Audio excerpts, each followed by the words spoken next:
दोस्तों मुंबई महाराष्ट्र के अंदर में इलेक्शन का जोरों शोरों से तैयारियां चल रही है। दोस्तों तमाम जितनी भी पार्टी हैं वो अपने पार्टी के जितनी भी कैंडिडेट हैं वो खड़ा कर रहे हैं और उनको जो है वो पीछे से पुश किया जा रहा है। जितने भी दिग्गज नेता है उनको ला करके और मोटिवेशन लोगों को दिया जा रहा है और लोगों को जागरूक किया जा रहा है।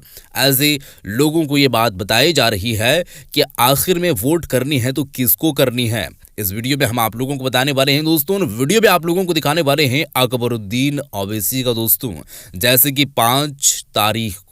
5 नवंबर को दोस्तों औरंगाबाद के अंदर में एक बहुत बड़ी जो है वो प्रोग्राम रखी गई थी और प्रोग्राम था दोस्तों, वहां पर जलसा का जो है वो इंतखाब किया गया था। तो आखिर में हम उनका वीडियो आप लोगों के सामने लेकर के आए थे और वीडियो का कुछ झलक भी आप लोगों को हम दिखाए थे। लेकिन इस वीडियो में कुछ और झलकियां हैं जो हम आप लोगों को दिखाने वाले हैं दोस्तों। और अकबरुद्दीन ओवैसी का वो बयान दोस्तों जिसे देखने के लिए लाखों लाख का जो है वो मजमा वहां पर रहता है और लोग इंतजार करते हैं दोस्तों।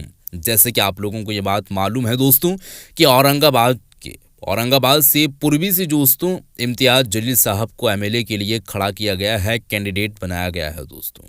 पिछली मर्तबा वो जब एमपी के लिए खड़ा हुआ था, यानी कि जो संसद के लिए पिछली मर्तबा जब वो इलेक्शन के लिए खड़े हुए थे तो उनको जो है वो जीत नसीब नहीं हुई और अब वो जो है औरंगाबाद के पूर्वी से विधायकी के लिए चुने गए हैं और अब जो है वो एमएलए के चुनाव लड़ेंगे और उन्हीं के प्रमोशन के लिए अकबरुद्दीन ओवैसी साहब औरंगाबाद पहुंचे हुए थे और वो किस तरीके से बातें कहते हुए नजर आए थे आप लोगों ने देखे हैं। और अभी आप लोगों ने अगर नहीं देखे होंगे तो आज की इस वीडियो में हम उनका बयान आप लोगों के सामने रखने वाले हैं दोस्तों।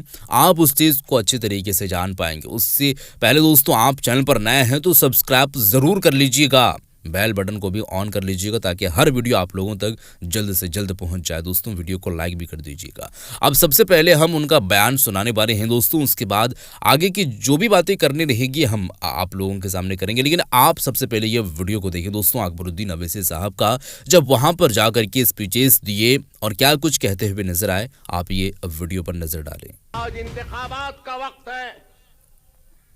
इंतखाबी मैदान में कई जमातें हैं, हजारों जमातें मैं कहूंगा, और शायद मैं गलत ना हूं तो विड्रॉयल के बाद करीब 4000 से जायद उम्मीदवार अपनी किस्मत आजमा रहे हैं जी।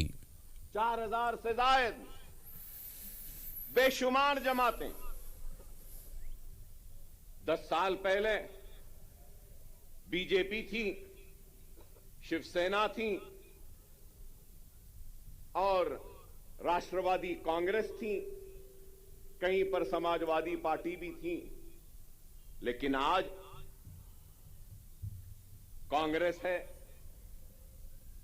2 एनसीपी है, पवार एनसीपी, शरद पवार, अजित पवार एनसीपी, 2 शिवसेना है, शिंदे सेना, ठाकरे सेना। अरे आप अंदाजा लगाइए कितनी पार्टियां हो गई। मेरा एक ही सवाल है, हिंदुत्व पे अमल करने वाली जमातें शिवसेना, भारतीय जनता पार्टी, सही है ना जी? हिंदुत्व सही है। अब हिंदुत्व की आइडियोलॉजी पे कायम रहने वाली शिवसेना के 2 टुकड़े हो गए 2 टुकड़े। आइडियोलॉजी तो दोनों की है एक ही। अब सवाल यह है कि कांग्रेस ने उद्धव ठाकरे से इत्तेहाद किया, पवार ने उद्धव ठाकरे से इत्तेहाद किया और एक 3 पार्टियों का एक गुट बना।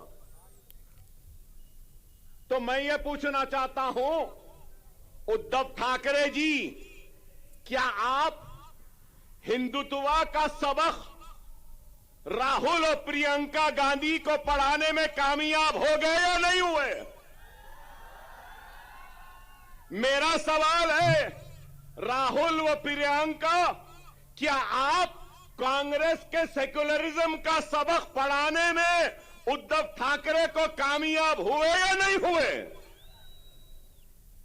फिर मेरा सवाल है, शरद पवार साहब, क्या आप सेक्युलरिज्म का या आपकी जो भी आइडियोलॉजी है उसका सबक उद्धव ठाकरे और उस सेना को पढ़ाने में कामयाब हुए, या उद्धव ठाकरे हिंदुत्व का सबक पढ़ाने में आपको कामयाब हुए? यह मेरा सवाल है।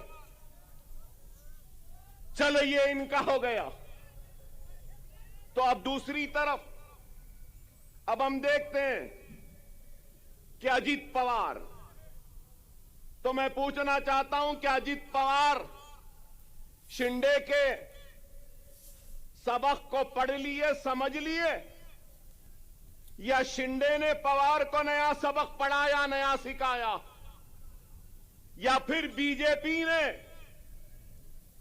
अजीत पवार और शिंदे को सबक पढ़ा दिया, या फिर अजीत पवार ने अपने करप्शन का सबक मोदी को और योगी को पढ़ा दिया, वो समझ गए? जी जी, बताओ क्या है, कहां है आइडियोलॉजी, कहां है बुनियादी उसूल?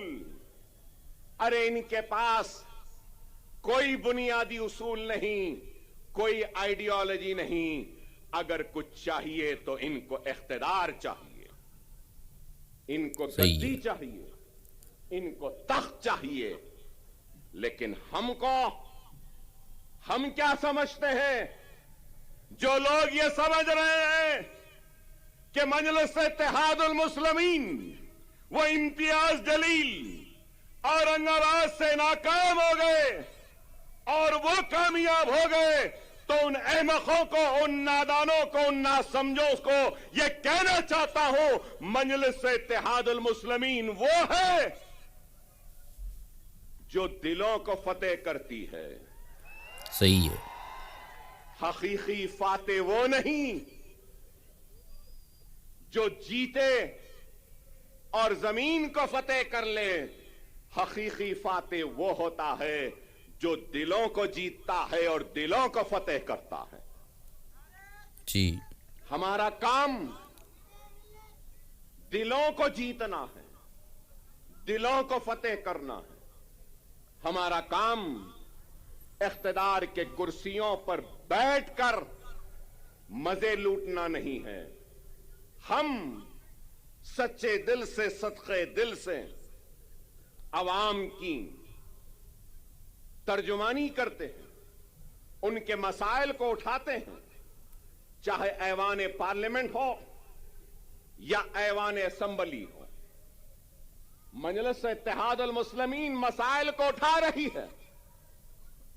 मजलिस इत्तेहादुल मुस्लिमीन बेशक मुसलमानों की आवाज बनती है, मुसलमानों के मसाइल को उठाती है, लेकिन उसके साथ हर मजलूम की आवाज भी बनती है। कम्युनल है, हमको बताते हैं कि हम भड़काऊ भाषण देते हैं, भड़काऊ नहीं देते, हम हक बयान करते हैं। वो अलग बात है कि हमारी हक बयानी का जवाब इनके पास नहीं होता तो उसको भड़काऊ बना देते हैं। सही है। आज ही मैंने किसी न्यूज चैनल में देखा जिसमें योगी आदित्यनाथ ने अपनी तकरीर में कहा कि बटोगे तो कटोगे। लोग काफी एतराज कर रहे हैं उस बात पर, मगर मैं ये कहूंगा,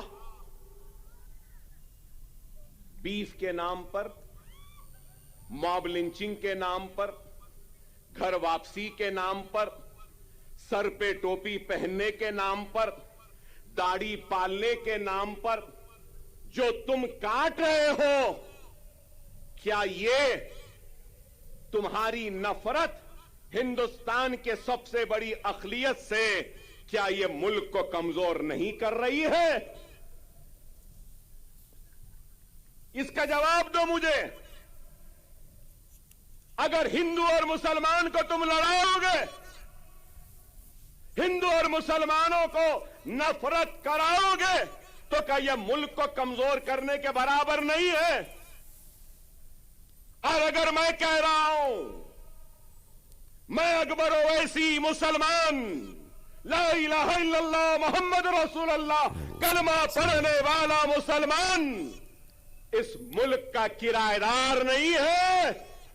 मैं कह रहा हूं, नरेंद्र मोदी, ऐ योगी, जितना तेरा हिंदुस्तान है उतना मेरा भी हिंदुस्तान है जी। उठोगे ना?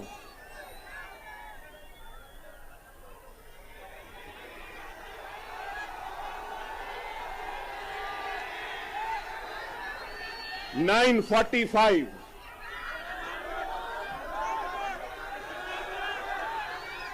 9:45 कैंपेनिंग का टाइम 10 बजे, अभी 15 मिनट बाकी है।